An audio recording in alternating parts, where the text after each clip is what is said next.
about weight loss and how I got a grip on my weight and kept it for over 15 years.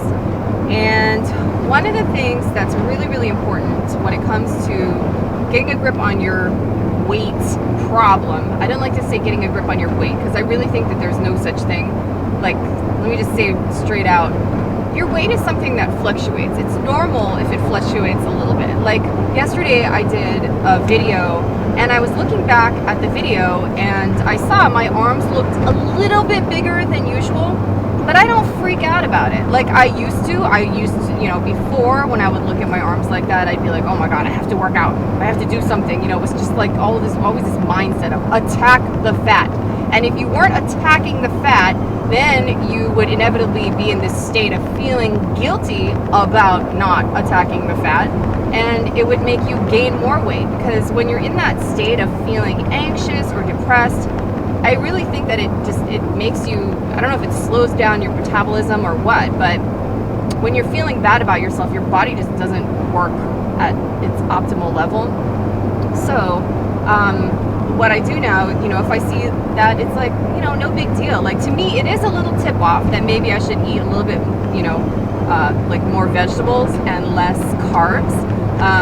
So it's kind of a good thing, it's like sometimes I think, oh, damn it, why do we have mirrors? Like mirrors are so unnatural, we shouldn't have mirrors. And while I do kind of believe that, most of the time, sometimes I think, well, every once in a while it's not a bad thing to see what's going on with your body, because I have been eating just not enough like veggies. I kind of got to the point, sometimes when I go to Costco, I'll buy a whole lot of veggies, but then it gets to the point where it's like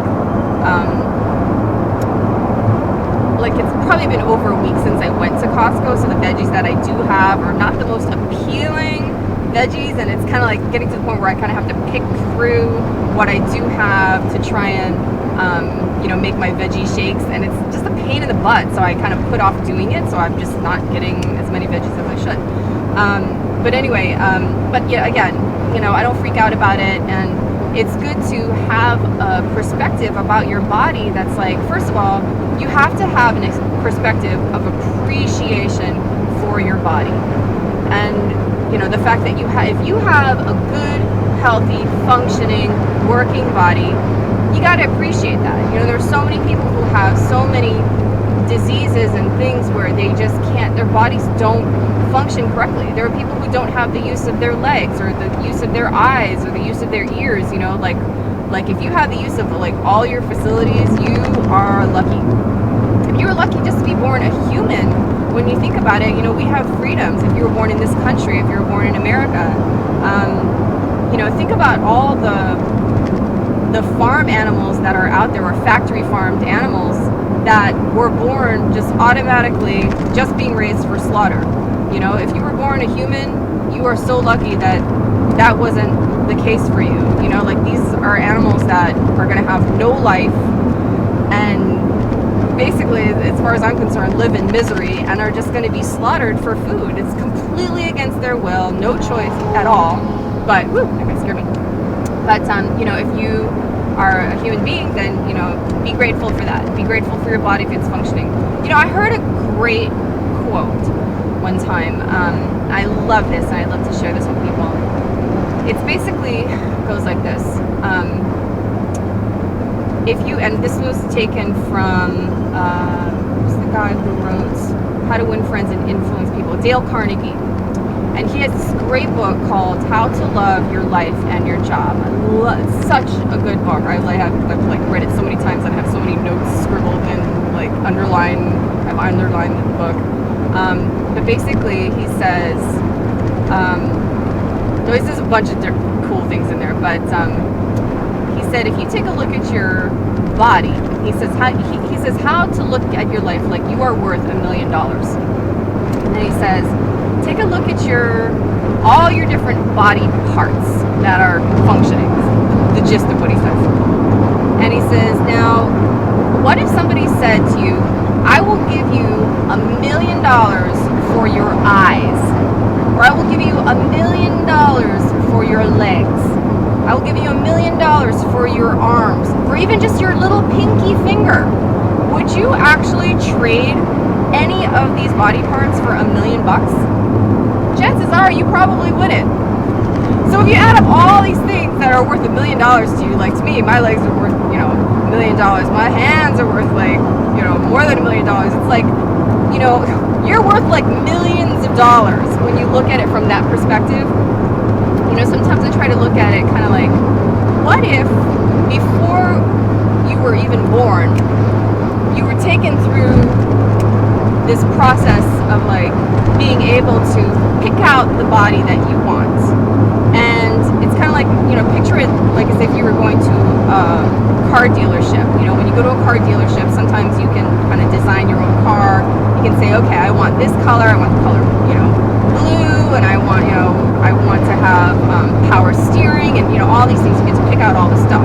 Well, say that your body was something that you got to do that with, and you got to say, okay, well, I want a pair of arms, and I want a pair of fingers, and I want a pair of eyes, because not everybody gets to have all these things. True, most people do, but some people don't. And so if you were to look at it from that perspective where you got to choose all this stuff, now it's true, some of us are born with things that we didn't choose, like I sure would not have chosen to wind up with acne, but luckily, there are other things like knock wood, I don't have any wood in here, but I don't have allergies, but there are a lot of really positive things that I have about my body that I am so grateful for. And I am one of those people where, if I really looked at my situation and my life, there are so many things that I could be harping on and wish were totally different. I could be like hating my body, and I used to pick it apart and say, I don't like this, and I don't like that, and I don't like that, and how come I have this, and I'm cursed, and blah, blah, blah, blah, blah. But I changed my perspective. Now my perspective is, my body's awesome. Like, I do not have the biggest boobs in the world. Like, I've, on the average, I don't know if you would even say I have an average boobs. I like to think of it like I have small boobs, but I am proud of that fact. Like, I look at, sometimes you see advertising for women that's like, it tries to make it sound like as if you should be ashamed if you don't have big boobs. Like, doesn't everybody want to have big boobs? Doesn't everybody? Like, I don't. I think for women who do have big boobs, great, that's awesome. Like, if I had big boobs, I'd be damn proud of those big boobs, It's like, you should just be proud of whatever you have and just work it to the maximum, It's like, look at all the great features of whatever it is that you have, and don't say it's better than other people. Just appreciate it for all the great things. It's like a house. With, a house, you can live on a hill and you have the best view in the world, but you got to use all this gas to get up the hill to just enjoy that view. There's always good and bad to every single thing. And so it's about appreciating your body. It's just about finding those really great qualities about your body that that you can appreciate, and really focusing on that. Because here's the thing: when it comes to, it's like hot in here. I don't even have air conditioning. This is my air conditioner. Oh, by the way, speaking of appreciation, this is actually a really good topic for me to talk about. Air conditioning and stuff like that. This is like, I know this looks totally ridiculous, but it works really, really well. I could have my air conditioner fixed, but like, I don't want to pay that kind of money, so I just like use a spray bottle, and it actually works really, really well. I once heard Madonna say that she doesn't like air conditioning, like car air conditioning, because she feels that the car is like trying to trick her, or the air conditioning system is trying to trick her, and she'd prefer to just acclimate to the climate. I thought that was the coolest quote ever. Like, a friend of mine like totally said, she's foolish. But I don't know, I think Madonna is a rare gem of a person. I don't always agree with everything she says or does, like the fact that she dissed on Lady Gaga recently. It's like, I really thought that was not cool. But overall, I think Madonna is an incredible person, and I love it when people are not afraid to say what's on their mind. And so I thought that was cool that she said that. Anyway, so about air conditioning. I want to say, one thing that makes me appreciate this car is, although the air conditioning doesn't work, the heater is fantastic. fantastic on this car. I love it. I've had this car for like 7-8 years, and my car that I had before this car had no heating. It was the opposite, and it's kind of funny because now that I live down the peninsula in an area that's hot, you'd think that I would want the air conditioning more, but I actually find that I still really like having the heater, because in the wintertime I appreciate it so much, because the car that I had before this one was a Toyota. It was a Toyota pickup truck, and I loved that car, but I was living in San Francisco, and in the wintertime it would be like really, really cold, and I would have to defrost the windows, and the only way I could defrost the windows was to turn on the fan and the air conditioning, and I would be freezing my butt off. It was so cold, and it was so frustrating that the heater didn't work. I'd have to like totally bundle up in my car, but I loved my car, but I sure wish it did have heat. So when I got this car, I had such an incredible appreciation for the fact that it has a heater that works and is fantastic. I mean, this car gets so hot. Like sometimes I come out of my car and I must look like I have just went to the beach or something, because I'm so red, because it was just like I was just sitting in a sauna, like basking in the heat of my car, you know? So I just want to say, sometimes your life experiences can really make you appreciate, you know, when you get to a better place.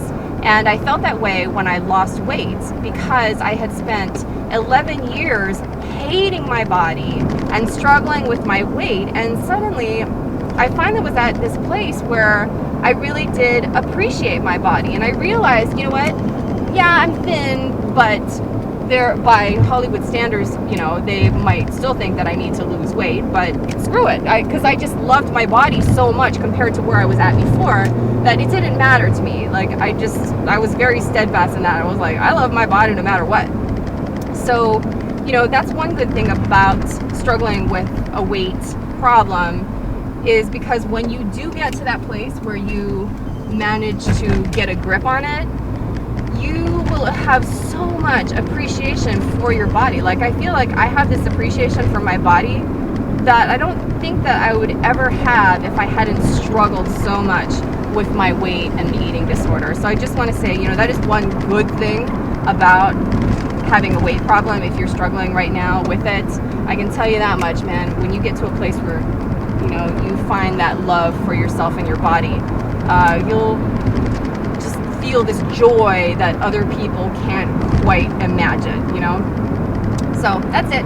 I have other things that I want to talk about metabolism and stuff like that, but I'll save that for another post. But and there's probably other things that I'm forgetting to mention about appreciation. I might bring them up in other posts, but you know, you get the gist. So just appreciate your body as much as you can, because I'll tell you what, it's like a wonderful, wonderful thing to be healthy and have, you know, everything functioning well, and you know, makes you real lucky. So just remember that. Okay.